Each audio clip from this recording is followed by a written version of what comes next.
walking alone. Hello friends, welcome to my channel Roshan creations. तो कैसे हैं आप लोग? आज के इस वीडियो में हम लोग क्रिप्टो करेंसी को समझेंगे कि आखिर क्रिप्टो करेंसी है क्या, इसके बेसिक्स को, और ये कैसे काम करता है। हम लोग को क्रिप्टो करेंसी में इन्वेस्ट करना चाहिए या नहीं करना चाहिए, सब कुछ आज के इस वीडियो में हम लोग समझेंगे। और आज के इस वीडियो में एक बहुत ही बेहतरीन क्रिप्टो करेंसी सजेस्ट भी करने जा रहा हूँ, तो चलिए बने रहिए। तो चलिए अब हम लोग समझते हैं क्रिप्टो करेंसी के कुछ टर्म्स को। फर्स्ट टर्म है मनी और करेंसी के बीच में डिफरेंस। देखिए करेंसी क्या होता है, जैसे हमारे जेब में 2000 का अगर नोट होगा तो उसको हम लोग मनी समझते हैं, बट वो मनी नहीं है, वो करेंसी है। मैं बताता हूँ कैसे। देखिए ये जो है 2000 का नोट, कल को गवर्नमेंट बंद कर देती है इस नोट को, तो क्या होगा, इसका वैल्यू जीरो हो जाएगा। गवर्नमेंट इसको रेगुलेट कर सकती है, किसी किसी केस में मैनिपुलेट भी करती है, ठीक है। तो करेंसी का वैल्यू जीरो हो सकता है, बट वहीं पे जो मनी होता है उसका वैल्यू कभी जीरो नहीं होता है। जैसे मैं आपको एक एग्जांपल से समझाता हूँ। मनी क्या होता है, जैसे गोल्ड या सिल्वर, वो मनी है। करेंसी जो है वो हर गवर्नमेंट के हाथ में होता है, ठीक है, कि वो उसको रेगुलेट करता है। बट मनी के केस में ये चीज़ नहीं होता है। गोल्ड और सिल्वर ये माइन किया जा सकता है, इसका एक लिमिटेड क्वांटिटी है। करेंसी का कोई लिमिटेड क्वांटिटी नहीं, कितना भी प्रिंट कर सकता है कोई भी गवर्नमेंट। करेंसी को कोई भी गवर्नमेंट बैन कर सकता है, या फिर इंडिया की करेंसी दूसरे कंट्रीज में नहीं चलेगी, उसको यूएसडी में चेंज कराना पड़ेगा। बट जो मनी होता है गोल्ड या सिल्वर, वो सारे कंट्री में चलेगा, कहीं बैन नहीं हो सकता, उसका वैल्यू हर जगह होगा। तो यही डिफरेंस होता है करेंसी और मनी के बीच में। तो अब हम लोग समझेंगे second term, centralised and decentralised form of currency. क्या होता है कि जो रुपीज़ होते हैं या फिर करेंसी होते हैं किसी भी कंट्री के, उसको गवर्नमेंट मैनिपुलेट करती है। मैनिपुलेट मतलब उसकी वैल्यू घटा सकती है, या फिर बहुत सारे करेंसी को प्रिंट कर सकती है, बहुत सारे नोट्स को प्रिंट कर सकती है। सारी कंट्रीज़ के जो करेंसी होते हैं एक दूसरे पे इंटरडिपेंडेंट होते हैं। ऐसे एक बार क्या हुआ था कि आप गूगल करके चेक कर सकते हैं, चाइना ने अपनी करेंसी की वैल्यू कम कर दी, तो उससे चाइना मार्केट पे इफेक्ट ना पड़ के यूएस मार्केट पे इफेक्ट पड़ गया। तो एक प्रॉब्लम था कि कोई भी कंट्री ऐसा कर सकती है। कुछ कंट्री ने बहुत सारे करेंसी प्रिंट कर लिए तो उन्हें खुद को दिक्कत हो गया। तो इसी चीज़ के लिए अब डिसेंट्रलाइज्ड फॉर्म ऑफ करेंसी आ गया है, जैसे कि बिटकॉइन है। लोग बोलते हैं जैसे गोल्ड होता है, उसकी माइनिंग होती है लिमिटेड क्वांटिटी में, उसकी वैल्यू सब जगह पे, सेम उसी तरह से बिटकॉइन है, उसकी भी माइनिंग होती है, उसकी भी मशीन्स होती है, उसके भी एसेट्स होते हैं, और उसकी एक वैल्यू होती है, ठीक है। वो एक लिमिटेड क्वांटिटी में है।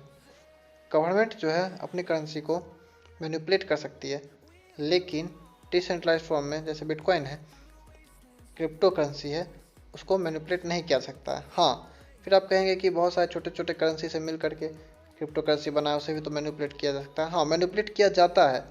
जैसे टेस्ला के मालिक इलॉन मस्क ने डॉज कॉइन की वैल्यू बहुत ज़्यादा बढ़ा दी, हाइप पे ला दी, और फिर वो घट गई।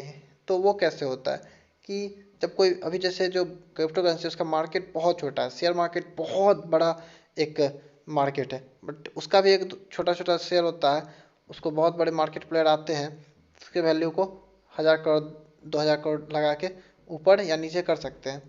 तो क्रिप्टो करेंसी का मार्केट अभी बहुत छोटा है, इसका जो मार्केट अभी बहुत छोटा है, इसके कारण इसमें भी बहुत सारे बिग बुल आकर के बहुत सारे पैसा लगा के इसको भी हाईली वोलेटाइल कर देते हैं। तो ये होता है क्रिप्टो करेंसी में। तो यही था डिसेंट्रलाइज्ड एंड सेंट्रलाइज्ड फॉर्म। तो अब हम लोग समझते हैं फिएट करेंसी को, कि फिएट करेंसी क्या होता है। इसका डिफिनेशन होता है not backed by any assets. मैं आपको बता दूं कि जो हम लोग रुपीज़, डॉलर, यूरो ये सब यूज़ करें, ये सब करेंसी जो है ये फिएट करेंसी में आता है। अब आप लोग बोलेंगे कैसे। तो पहले क्या था, कुछ समय पहले, कि किसी भी कंट्री को उतने ही मनी प्रिंट करने की परमिशंस होती थी जितने उनके पास एसेट्स हैं, कोल्स हैं, लैंड्स हैं। बट अभी कोई भी कंट्री जितना चाहे उतना करेंसी प्रिंट कर सकती है और ख़ुद के इकोनॉमी को चौपट कर सकती है, जैसा कि बहुत सारी कंट्री ने कर भी लिया है। जिम्बाब्वे का स्टोरी आप लोग को पता ही होगा। तो इससे हम लोग को सिर्फ क्रिप्टो करेंसी नहीं, अलग से भी ये सीखने को मिलता है कि हम लोग को हमेशा एसेट्स में इन्वेस्ट करना चाहिए, ताकि अगर ऐसा कुछ होता भी है हमारी कंट्री में तो हम लोग का पैसा सेफ रहे। हम लोग को लैंड में, गोल्ड में, सिल्वर में, एसेट्स में इन्वेस्ट करना चाहिए।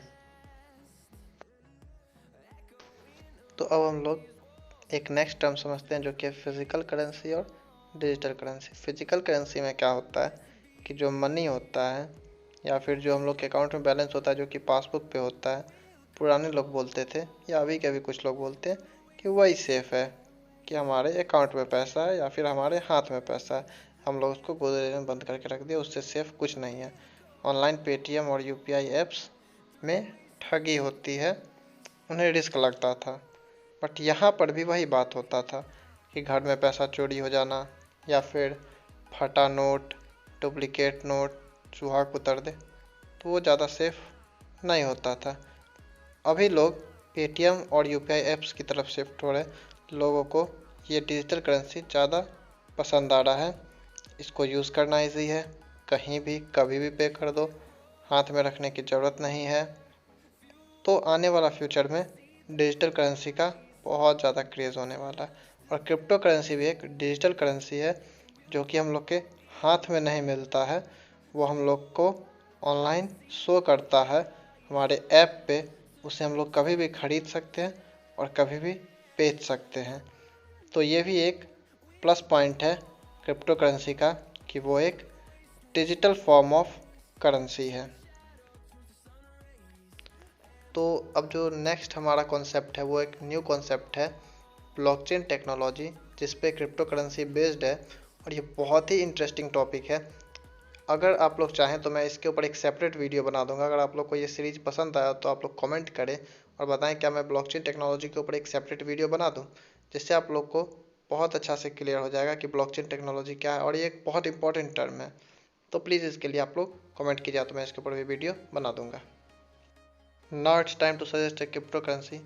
तो एक न्यू लॉन्च्ड क्रिप्टो करेंसी है, अगस्त 2020 में लॉन्च हुआ था, शिबा इनू। शिबा इनू के वेबसाइट पे दावा किया जा रहा है कि Shiba Inu is a killer of doge coin.